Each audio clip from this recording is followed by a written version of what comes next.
নমস্কাৰ মোৰ নাম ৰেকি ৱাফিডি ৱেলকাম বেক টু মাই ৰেকি ৱাফিডি ইউটিউব চেনেল তো গাইজ এতিয়া আমাৰ কি এক্সাম হ'ব বহুতে মোক কমেণ্ট কৰি সুধি আছে যে এইটো এক্সাম কেতিয়া হ'ব সেইটো এক্সাম কেতিয়া হ'ব এনেকৈ বহুতে মোক কমেণ্ট কৰি আছে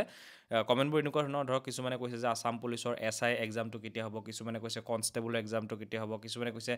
DHS বা DME এক্সামটো আমাৰ কেতিয়া হ'ব কিছুমানে কৈছে যে টেটৰ এক্সাম কেতিয়া হ'ব কিছুমানে কৈছে গুৱাহাটী হাইকোৰ্টৰ এটা এপ্লাই হৈছিলে ন তো সেইটো এক্সাম কেতিয়া হ'ব সেনেকৈ সুধিছে কিছুমানে সুধিছে যে এনফ'ৰ্চমেণ্ট ইনস্পেক্টৰ যিটো পষ্ট আহিছিলে আজি কিছুদিনৰ আগতে এপ্লাই হৈছিলে APSC আণ্ডাৰত তো সেই পষ্টৰ এক্সামটো কেতিয়া মানে হ'ব পাৰে এনেকৈও সুধি আছে কিছুমানে সুধি আছে যে RRB NTPC আজি ৰিচেণ্টলি যিটো এপ্লাই হৈছিলে সেইটো এক্সামটো কেতিয়া মানে হ'ব পাৰে সেইটোও সুধি আছে তাৰ লগতে RPFৰ কিছু পষ্টৰ এপ্লাই হৈছিলে মানে ৰেলৱে পুলিচৰ SI পষ্টটো এপ্লাই হৈছিলে আৰু কনষ্টেবলৰ এপ্লাই হৈছিলে চ' সেইকেইটা পষ্টৰ এক্সামটো কেতিয়া মানে হ'ব পাৰে সেইখিনি কথাও সুধি আছে তাৰ লগতে গ্ৰুপ ডি কথাও সুধিছে বা এতিয়া যিহেতু আমাৰ ADRE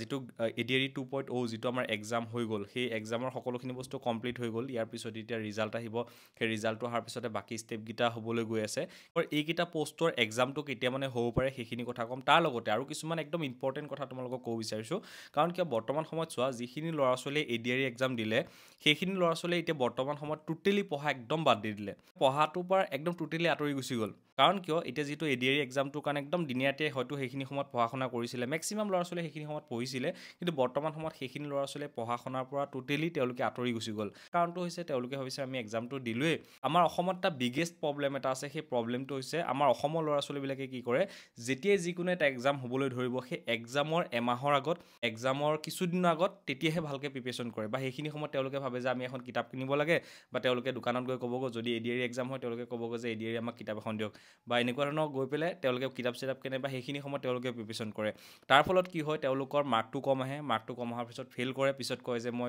ইমান দিনে লাগি আছোঁ ইমান এক্সাম দি আছোঁ এতিয়ালৈকে চাকৰি এটা ল'ব পৰা নাই তাৰ কিছুমান সেনেকুৱা ধৰণৰ কথা কৈ থাকে কিন্তু কিছুমান ল'ৰা ছোৱালী এনেকুৱাও আছে যিবোৰ ল'ৰা ছোৱালী এপ্লাই কৰাৰ পিছৰ পৰাই বা বহুদিনৰ আগৰ পৰাই তেওঁলোকে যিকোনো এটা এক্সামৰ কাৰণে প্ৰিপেৰেশ্যন কৰি আছে মই তোমাক এইটো কথাই ক'ম যে যদিহে তোমালোকে এটা চৰকাৰী চাকৰি কৰিম বুলি ভাবি আছা যিকোনো চাকৰি হওক কিয় আপোনাৰ হয়তো এটা ভাল ইণ্টাৰেষ্ট থাকিব পাৰে হয়তো ADREত কিছুমান যাব পাৰে বা কিছুমান হয়তো অসম পুলিচত যাব পাৰে বা কিছুমানক ধৰ এনফ'ৰ্চমেণ্ট ইনস্পেক্টৰতে যাবলৈ ইচ্ছা হ'ব পাৰে যিকোনো এটা চাকৰিত যদি তোমালোকৰ যোৱা ইচ্ছা আছে তেন্তে হ'লে তোমালোকে এপ্লাইটো বাদ দিলোঁ প্ৰতি বছৰে বিভিন্ন চাকৰিবোৰৰ কাৰণে এপ্লাইবোৰ ষ্টাৰ্ট হৈ থাকে বিভিন্ন চাকৰিবোৰ ওলাই থাকে যেতিয়াই যিকোনো চাকৰি আহিব তেতিয়া আমি এপ্লাই কৰিব পাৰিম এপ্লাই কৰাৰ পিছত তাৰ এক্সাম হ'ব কিন্তু তাৰ কাৰণে আমি বহুদিনৰ আগৰ পৰা আমি ভালকৈ প্ৰিপেৰেশ্যন কৰিব লাগিব এতিয়া নিশ্চয়কৈ এটা কথা তোমালোকে গম পোৱা চাগে কাৰণ গম পাবই লাগিব কাৰণ কিয় যিটো আমাৰ ADRE এক্সাম হৈ গ'ল সেই ADRE এক্সামত যিটো ভেকেঞ্চি আছিলে সেই ভেকেঞ্চি অনুপাতে কিমান বেছি ল'ৰা ছোৱালীয়ে এক্সাম দিছিলে তোমালোকে নিশ্চয় গম পাইছে যে 12,600 পষ্টৰ কাৰণে কিমান লাখ ল'ৰা ছোৱালীয়ে এক্সাম দিছে তাৰ কাৰণটো কি আনএমপ্লয়মেণ্ট বহুত বেছি আছে তাৰ কাৰণে তোমালোকে কি কৰিব লাগিব ভালকৈ প্ৰিপেৰেশ্যন কৰিব লাগিব ভালকৈ পঢ়া শুনা কৰিব লাগিব যদিহে তোমালোকে ভালকৈ পঢ়া শুনা নকৰা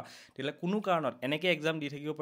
পাৰিবা তাৰপিছত তোমালোকৰ বয়সটো এটা সময়ত গুচি যাবগৈ তাৰপিছত বিভিন্ন বেলেগ কামত তোমালোকে লাগি যাবলগীয়া হ'ব পাৰে সেইকাৰণে মই তোমালোকক এইটো কথাই ক'ম যে তোমালোকে যদিহে এটা চৰকাৰী চাকৰি কৰিম বুলি ভাবি আছা তেতিয়াহ'লে তোমালোকে ভালকৈ পঢ়া শুনা কৰিবই লাগিব ভালকৈ ছাবজেক্ট ৱাইজ এনেকুৱা নহয় যে তোমালোকে এখন কিতাপ কিনি লৈ পেলাই সেইখন কিতাপে পঢ়ি আছা সেনেকুৱাও নহয় তোমালোকে ভালকৈ একদম ছাবজেক্ট ৱাইজ টপিক ৱাইজ ভালকৈ খৰচি মাৰি পঢ়িব লাগিব মানে একদম ডিটেইলি তোমালোকে ভালকৈ পঢ়া শুনা কৰিব লাগিব তেতিয়াহে তোমালোকে যিকোনো এটা এক্সাম তোমালোকে উলিয়াব পাৰিবা এনেকুৱা নহয় যে তোমালোকে অসম পুলিচৰ কাৰণে অসম পুলিচ বুলি লিখা থাকিলেহে সেইখন কিতাপে অসম পুলিচৰ এক্সামত কাম দিব ঠিক তেনেকুৱা কথা নহয় খালি গোটেইখিনি টপিক তাত ইনক্লুড থাকিব লাগে আগৰ তুলনাত আজিকালি ল'ৰা ছোৱালীবিলাকে অলপ পঢ়াৰ প্ৰতি বেছি গুৰুত্ব দিছে বা ষ্টাডি মেটেৰিয়েলবোৰ তেওঁলোকে পোৱা হৈছে বহুতো এনেকুৱা ইউটিউব চেনেলো আজিকালি ওলাই গ'ল যিবোৰত পঢ়া শুনা কৰাই ভালকৈ পঢ়া শুনা কৰাই বা বহুতো এনেকুৱা এপ্লিকেশ্যনো আছে মানে যিটো প্লে ষ্ট'ৰত পোৱা যায় এপ্লিকেশ্যন সেনেকুৱা এপ্লিকেশ্যনো আছে সেই এপ্লিকেশ্যনতে মানে গোটেইখিনি বস্তু ধৰক আমাৰ ষ্টাডিৰ লগত জড়িত যিবোৰ আমাৰ কুৱেশ্যন এনচাৰবোৰ আছে প্ৰতিটো ছাবজেক্টৰ কুৱেশ্যন এনচাৰ প্ৰতিটো টপিকৰ কুৱেশ্যন এনচাৰ সকলোবোৰ বস্তু পোৱা যায় এনেকুৱা বহুতো আজিকালি এপ্লিকেশ্যনো ওলাই গ'ল মই এটা এপ্লিকেশ্যন ইউজ কৰিছিলোঁ এপ্লিকেশ্যনটোৰ নাম আছিলে মোৰ মোবাইলতে আছে মই আপোনাক এপ্লিকেশ্যনটো নামটো মই ব্যৱহাৰ কৰিছিলোঁ ইয়াতে মানে গোটেইখিনি বস্তু আছে তোমালোকে এই এপ্লিকেশ্যনটো প্লে ষ্ট'ৰত পাই যাবা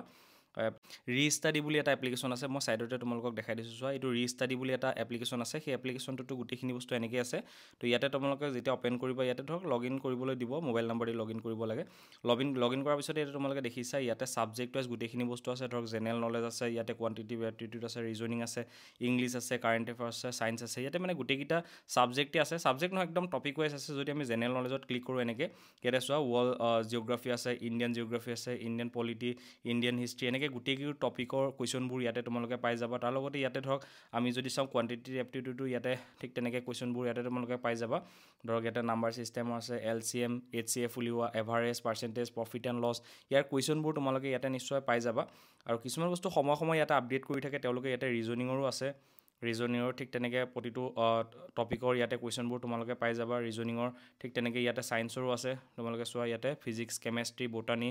জিঅ'লজি, হিউমেন বডি ছিষ্টেমৰ ইয়াতে মানে গোটেইখিনি কুৱেশ্যন ইয়াতে তোমালোকে পাই যাবা। আৰু তেওঁলোকৰ এটা কৰ্চো আছে, ইয়াতে তোমালোকে কৰ্চটো যদি ল'ব বিচাৰে সেইটো ল'ব বিচাৰে পাৰিবা। তো ইয়াতে তেওঁলোকে যিহেতু আমাৰ যিবোৰ এক্সাম হ'বলৈ গৈ আছে, ধৰক DME হওক বা পুলিচৰে হওক বা আৰু ইয়াতে ধৰক ৰেলৱে হওক বা যিবোৰ এপ্লাই হৈ গৈছে সেইবোৰৰ বাবে যদি এপ্লাই কৰি থৈছা তাৰ তোমালোকে ইয়াতে এক্সেছ ল'ব পৰা। ইয়াতে এক্সেছ ল'লে তাৰ গোটেই কুৱেশ্যনবোৰ তোমালোকে ইয়াতে পাই যাবা। তাৰ লগতে ইয়াতে অল ইন ওৱান এটাও আছে, যিটো এবছৰৰ কাৰণে তেওঁলোকৰ থাকে। অল ইন ওৱান পাছ এটা আছে, সেই পাছটো ল'লে মানে গোটেইখিনি বস্তু একেলগে পাই যাবা, মানে যিমানবোৰ কুৱেশ্যন এনচাৰ থাকিব গোটেইখিনি একেলগে পাই যাবা। সেইটো ল'লে বেছি ভাল হয় তোমালোকৰ কাৰণে। আৰু এইটো তোমালোকে প্লে ষ্ট'ৰত পাই যাবা, প্লে ষ্ট'ৰত চেক আউট কৰা।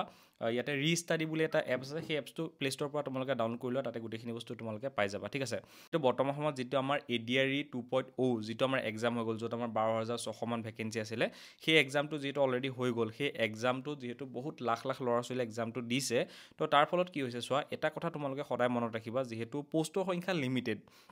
আৰু কেণ্ডিডেট লাখত আছে, তো সেইকাৰণে যিকেইটা পষ্ট আছে সেইকেইটা পষ্টতেতো চাকৰি পাব, নহয় জানো? এনেকুৱাতো নহয় যে তোমালোকে যিমানবোৰে ভালকৈ এক্সাম দিছা, ধৰি ল'লোঁ আমি এতিয়া 100 মাৰ্কে ধৰি ল'লোঁ, সেই 100 মাৰ্কৰ ওপৰত যদি তুমি 98 পাইছা, বা তোমালোকৰ বহুত ল'ৰা ছোৱালীয়ে 98 এনেকৈ পাইছে, মই জাষ্ট এক্সাম্পল দিছোঁ, মই কাট অফৰ কথা তোমালোকক কোৱা নাই, মই জাষ্ট এক্সাম্পল দি তোমালোকক কৈছোঁ। ধৰক মেক্সিমাম ল'ৰা ছোৱালীয়ে 98 পাইছে, কিন্তু তাৰপিছতে 99ত যদিহে 12,600 ল'ৰা ছোৱালীয়ে 99 পাইছে, তেনেহ'লে কাট অফটো কিমান যাব? 99 যাব। তো তাৰ ওপৰত বাকীখিনি তাৰ তলৰ যিমানখিনি ল'ৰা ছোৱালী থাকিব, সেই ল'ৰা ছোৱালীখিনিতো ফেইল কৰিব লাগিব, কাৰণ কিয় পষ্টৰ সংখ্যা লিমিটেড হয়। ময়ো বিচাৰোঁ যে তোমালোকে চাকৰিটো পোৱা, ইয়াৰ পিছৰ যিবোৰ ষ্টেপছ আছে তাৰ কাৰণে ভালকৈ তোমালোকে প্ৰিপেৰেশ্যনছ কৰি থাকা। এনেকুৱা নহয় যে তোমালোকে মন ভাঙি দিবা, এনেকুৱা নহয়। কিন্তু এটা কথা তোমালোকে মনত ৰাখিবা যে ভেকেঞ্চি সদায় লিমিটেড থাকে, কেণ্ডিডেট বহুত বেছি হয়। তাৰ কাৰণে আমি এনেকুৱা হ'ব নালাগে যে মই সেইটোত পামেই বুলি এটা আশাত থাকিব নালাগে। আমি কি কৰিব লাগে, আমাৰ নেক্সট যিবোৰ এক্সাম হ'বলৈ গৈ আছে সেই এক্সামৰ কাৰণে আমি প্ৰিপেৰেশ্যনছ কৰি থাকিব লাগে। এনেকুৱা নহয় যে আমি এইটো এক্সাম দি দিলোঁ, এতিয়া আমি বাছ ৰিলেক্সত থাকিব পাৰোঁ, এনেকুৱা নহয়। আমি ৰিলেক্সত থাকিলে কি হয়, আমি যিবোৰ ৰিভিজন কৰিছিলোঁ, মেথছৰ ৰিভিজনে হওক বা যিবোৰ আমি পঢ়িছিলোঁ, আমি লাহে লাহে আমি পাহৰি যামগৈ। পিছত আকৌ যেতিয়া আমাৰ এক্সাম নতুনকৈ আহিব, বা যিটো 3.0 CM ছাৰে কৈছে যে 3.0 আহিব, ADRE 3.0, হয়তো তোমালোকে মাৰ্চ মাহমানত হয়তো 3.0টো আহি যাব। সেই যেতিয়া 3.0টো আহিব, অহাৰ লগে লগে আকৌ এপ্লাই হ'ব, আকৌ এনেকৈ ইমানখিনিয়ে হয়তো ল'ৰা ছোৱালী হ'ব, কাৰণ কিয় ইয়াতে 12,600হে পাব। 12,600 পোৱাৰ লগত বাকীখিনি ল'ৰা ছোৱালীটো থাকিলেই, তাৰ লগতে আকৌ নতুন ল'ৰা ছোৱালী যিবোৰৰ বয়স হ'ব সিহঁতো আহিব, সেই ল'ৰা ছোৱালীৰ সংখ্যা সিমানেই হ'ব, কিন্তু ভেকেঞ্চিও হয়তো সিমানখিনি নিদিব পাৰে, তাত থেকে অকণ হয়তো কমায়ো দিব পাৰে। সেইকাৰণে তোমালোকে ভালকৈ যদি এতিয়াৰ পৰা এনেকৈ যিখিনি তোমালোকে বৰ্তমান সময়ত পঢ়ি আছিলা, ADRE কাৰণে যেনেকৈ আমি ডেইলি বেচিছত পঢ়ি আছিলোঁ, ভালকৈ পঢ়া শুনা কৰি আছিলোঁ, আমি এক্সাম দিম বুলি যেনেকৈ পঢ়া শুনা কৰিছিলোঁ, ঠিক তেনেকৈ তোমাৰ ডেইলি বেচিছত তোমালোকে পঢ়া শুনাবোৰ কৰিয়ে যাবা এনেকৈ। তেতিয়াহে তোমালোকে এটা ধৰক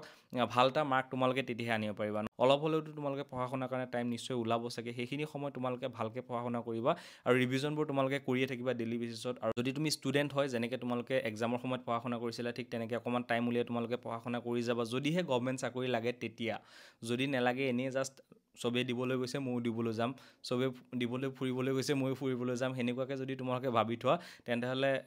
এনেকৈ থাকিব পৰা যে পঢ়া শুনা নকৰিলে হ'ব, জাষ্ট এপ্লাই হ'ব, তেতিয়া মই এপ্লাই কৰিম, তাৰপিছত যেতিয়া এডমিট আহিব তেতিয়া আমি পঢ়া শুনা কৰিম, হৈ যাব। যদি সেনেকৈ ভাবা, এনেকৈ যেনেকৈ গৈ আছে তেনেকৈ গৈ থাকিব,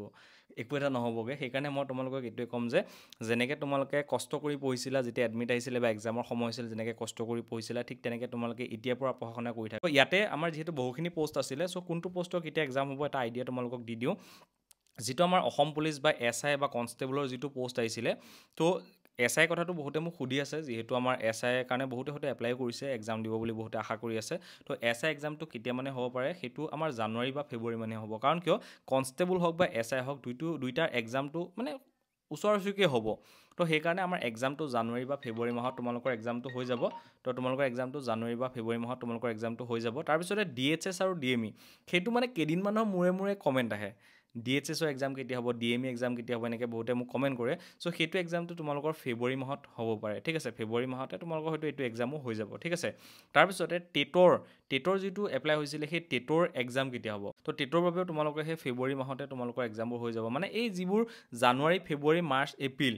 এইকেইটা মাহতে তোমালোকৰ যিমানবোৰ এপ্লাই হৈছিলে সেই গোটেইবোৰ পষ্টৰে এক্সামবোৰ হৈ যাব। এনেকুৱা নহয় যে তোমালোকে চবৰ কাৰণে বেলেগ বেলেগকৈ পঢ়িব লাগিব, তেনেকুৱা নহয়। কিন্তু এটা কথা হয় যে তোমালোকে কোৱালিফিকেশ্যনৰ হিচাপত অকণমান আপ লেভেল, অকণমান ডাউন লেভেলত তোমালোকে পঢ়া শুনা কৰিব লাগিব। ধৰক যদি তুমি মেট্ৰিক পাছ লেভেলৰ কিবা পষ্টত এপ্লাই কৰিছা, তো তাৰ লেভেলটো অকণমান কম হ'ব। যদি তুমি BA পাছ লেভেলৰ বা SI লেভেল হওক বা এনফৰ্চমেণ্ট ইনস্পেক্টৰ হওক, এনেকুৱা লেভেলৰ পষ্টটো যদি তোমালোকে এপ্লাই কৰিছা, তেনেহ'লে তাৰটো অকণমান ডিপলি ভালকৈ পঢ়িব লাগিব, নহয় জানো? তো সেইকাৰণে যেন ধৰক এতিয়া আমি যদি চাওঁ এনফৰ্চমেণ্ট ইনস্পেক্টৰে হওক বা SI পষ্টতে হওক, এইবোৰ পোষ্টত যিবোৰ APSC কাৰণে প্ৰিপেৰেশ্যনছ কৰি আছে ল'ৰা ছোৱালী বা এনেকুৱা ধৰণৰ যিবোৰ ল'ৰা ছোৱালী আছে তেওঁলোকেও যিহেতু এক্সাম দিব তো তেওঁলোকত থাকি ভালকৈ আমি পঢ়া শুনা কৰিব লাগিব তেতিয়াহে তোমালোকে এইটো এক্সাম উলিয়াব পাৰিবা চ' সেইকাৰণে মই বাৰে বাৰে তোমালোকক কৈ আছোঁ তো মানে এতিয়া গুৱাহাটী হাইকোৰ্টৰ যিটো এক্সামটো সেইটো কেইটামান পোষ্টৰ এপ্লাই হৈছিল ন মাৰ্চ মাহত তোমালোকৰ সেইটো এক্সামো তোমালোকৰ হৈ যাব ঠিক আছে তাৰপিছত যিটো আমাৰ এনফৰ্চমেণ্ট ইনস্পেক্টৰ পোষ্টত আমি এপ্লাই কৰিছিলোঁ সেইটো এক্সামটো হয়তো তোমালোকৰ মাৰ্চ মাহতে হ'বগৈ ঠিক আছে আৰু NTPC যিটো আমি ৰিচেণ্টলি যিটো আমি এপ্লাই কৰিলোঁ সেই NTPC এক্সামটো তোমালোকৰ মে' বা জুনৰ ভিতৰতহে হয়তো তোমালোকৰ সেই এক্সামটো অনুষ্ঠিত হ'ব তাৰপিছতে যিটো আমাৰ RPFৰ আমি এপ্লাই কৰিছিলোঁ SI আৰু কনষ্টেবলৰ যিটো এপ্লাই কৰিছিলোঁ সেইটো হয়তো তোমালোকৰ এপ্ৰিল মাহতহে হয়তো সেইটো এক্সামটো তোমালোকৰ অনুষ্ঠিত হ'ব আৰু গ্ৰুপ ডিৰ বাবে জুলাই মাহতে তোমালোকৰ এক্সামটো অনুষ্ঠিত হ'ব আৰু